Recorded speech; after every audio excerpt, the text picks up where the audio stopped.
mwana moto te po akosangai abongwani pete po awangana Nzambe ya le Nazarien, le Nazarien, le Nazarien.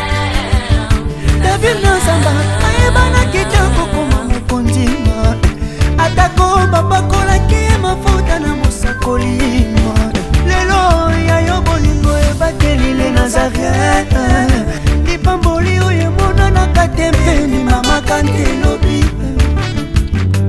kolapye mapapu masopi mafuta tokokisi ena elongo na Nzambe oyo babenga na makomi Jésus le Nazarien.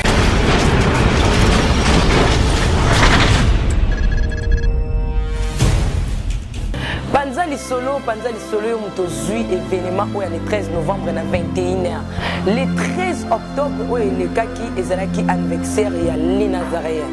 Mais le 13 novembre où Shalom bana na Nzambe ya mondi mobimba oyo bolandaka biso na chaîne les Nazariens, les Nazariens, les Nazariens.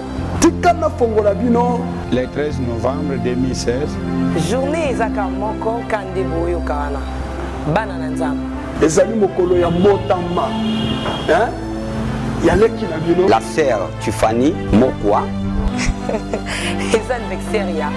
Yaya na bino. La sœur Tufani Mokwa. Ndeko na yo. La sœur Tufani Mokwa. Hein? Oh yemoka bilenga ke moto simple. La sœur Tufani Mokwa. Donebi ko sepela na ye. Bona ozana basana Nzambe wana en direct.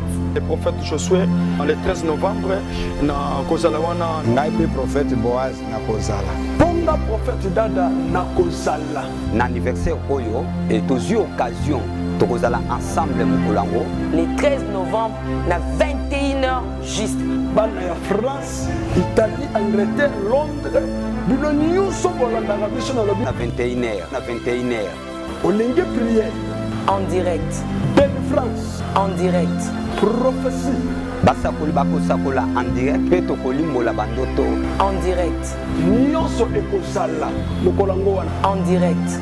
Tolinga toyebisa bino bato nyonso baza na baproblème eza problème ya ndenge nini na mokolo wana bobenga tokozala dispose mpo na bino molimo na Nzambe ya kosala obengi na problème na yo eprésente ko expliquer en détail teme biso moko tokopesa o prophétie exacte po oyeba ke Yesu ayebi makambo nyonso na yango bien aimé benga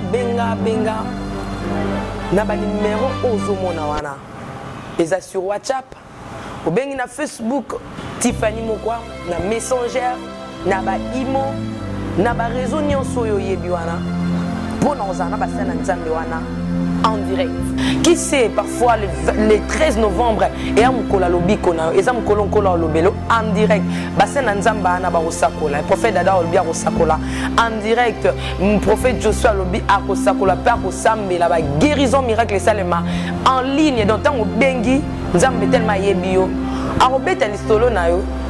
Hein et ça la bien dans Nandimi na lingi na sepeli na fêté inane nangai pe 3 ans les Nazariens le 13 octobre to poussi yango pour to fêter yango en Christ mais yeba soko zui 1 plus 3 pour ça le 13 1 plus 3 et ça le combien 4 nous avons les Nazariens pe kokisi nini 3 ans une année depuis ce baksa misusu na bambula sœur Tiffany Mokwa la humble servante de Dieu donc c'est combien 4 na nyonso totali tolbi te elikolo baboyi Yesu Masia aza moto mine na moto le feu de Jésus-Christ et rozana bandaki na bino le 13 novembre na 21h juste que Dieu vous bénisse ciao.